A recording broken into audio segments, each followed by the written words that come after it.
The American Old West, a time of legends, outlaws, and mysteries that still capture our imagination today. And few figures are as shrouded in shadow as Johnny Ringo.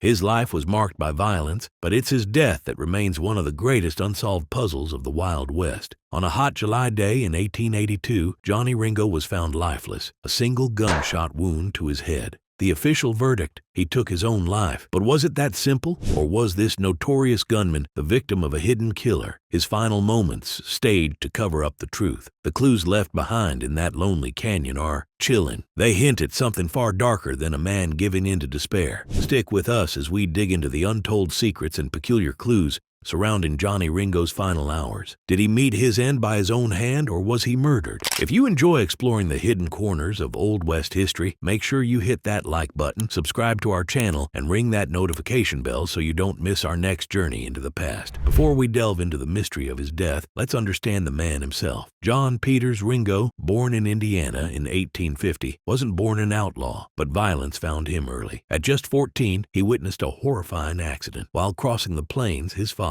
Martin Ringo, met a gruesome end when his shotgun accidentally went off. The blast struck him in the head, and young Johnny had to help bury his father on a desolate hillside. An event like that, it leaves a scar, a darkness that might have paved the way for the life that followed. It's a chilling echo of how Ringo himself would be found, a fatal wound to the head. As a young man, Ringo drifted to Mason County, Texas, and found himself caught in the brutal Mason County War. It was here he committed his first known killing, shooting an unarmed man in cold blood alongside an accomplice. This act cemented his reputation for violence. By 1879, Ringo arrived in Arizona, his reputation preceding him. He fell in with the Cochise County Cowboys, a group known for rustling and feuding. People described him as moody, a loner, surprisingly well-read, even quoting Shakespeare. But he was also known for his heavy drinking and a dangerous temper, especially when intoxicated. He shot a man in a saloon simply for refusing a drink, though the man survived. His association with the Cowboys put him on a collision course with Wyatt Earp, his brothers, and Doc Holliday. The Earps strongly suspected Ringo's involvement in the ambushes that crippled Virgil Earp and ended Morgan Earp's life. Ringo and Doc Holliday even had a public standoff, only stopped by their arrest. These deep-seated conflicts meant many men had a reason to want Johnny Ringo gone. Ringo himself seemed to know his time was short, once telling an editor he was as certain of being killed as he was of living then. Was it a prediction or a sign of deeper troubles? On July 14,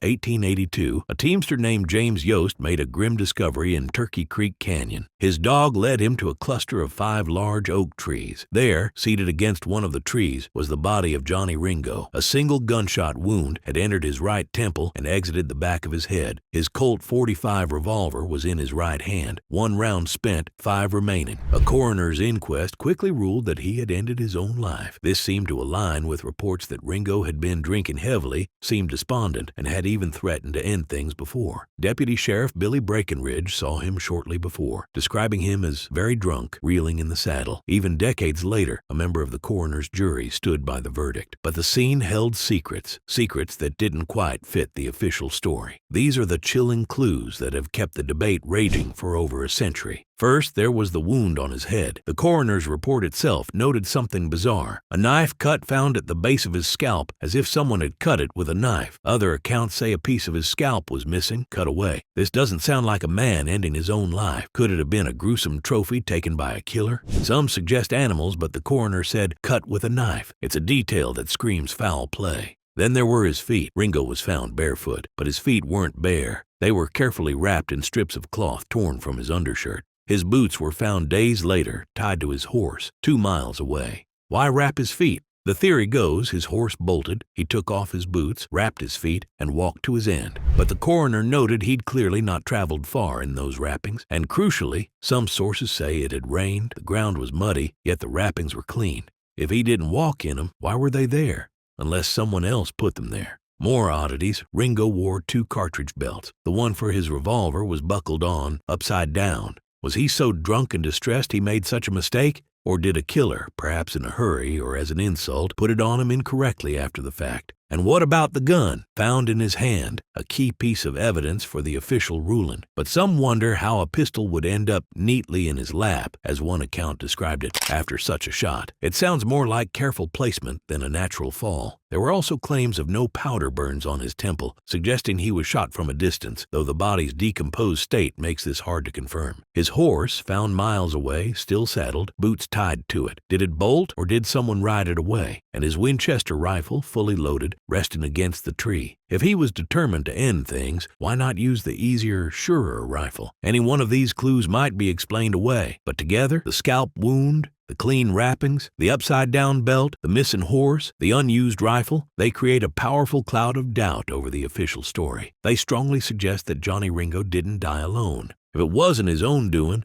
then who pulled the trigger? Several men had the motive, and some say the opportunity. First, there's Wyatt Earp. His motive was powerful: revenge. He believed Ringo was part of the crew that ambushed his brothers, killing Morgan and maiming Virgil.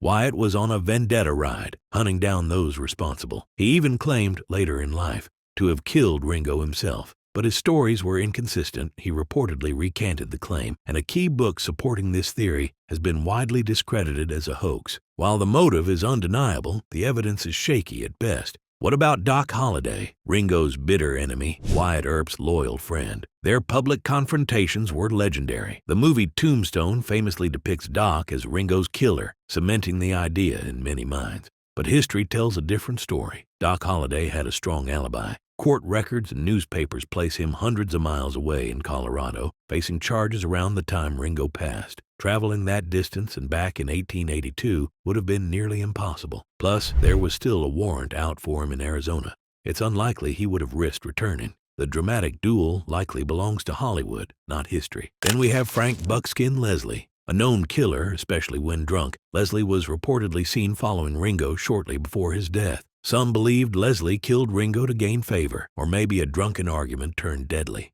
The most dramatic claim comes from Billy Claiborne, a young friend of Ringo's. Claiborne picked a fight with Leslie and was shot dead. His supposed last words, "Frank Leslie killed John Ringo. I saw him do it." However, some say their fight was about politics, not Ringo. Leslie himself also reportedly confessed in prison, but many thought he was just boasting. A plausible suspect, but proof is hard to find. Finally, there's Michael O'Rourke, Johnny Behind the Deuce. O'Rourke was nearly lynched in 1881 after killing a man, and Wyatt Earp helped save him. Some accounts claim John Ringo was part of that lynch mob. If true, O'Rourke had a clear revenge motive. Even if not, he might have killed Ringo to repay his debt to Earp. Frank Leslie claimed O'Rourke did it and staged the scene. But the strongest clue is what happened next. Pony Deal, Ringo's friend, hunted down and killed O'Rourke. Many believed it was direct revenge for Ringo's demise. This suggests people at the time believed O'Rourke was the killer. So, where does that leave us? With a man who reportedly threatened to end his life, found in a way that looks like he did, but surrounded by clues that whisper of murder. We have suspects with powerful motives, but their stories are tangled in hearsay, conflicting accounts, and the mists of time, lost to the Arizona desert. The records are incomplete, the witnesses unreliable, and the scene itself full of contradictions.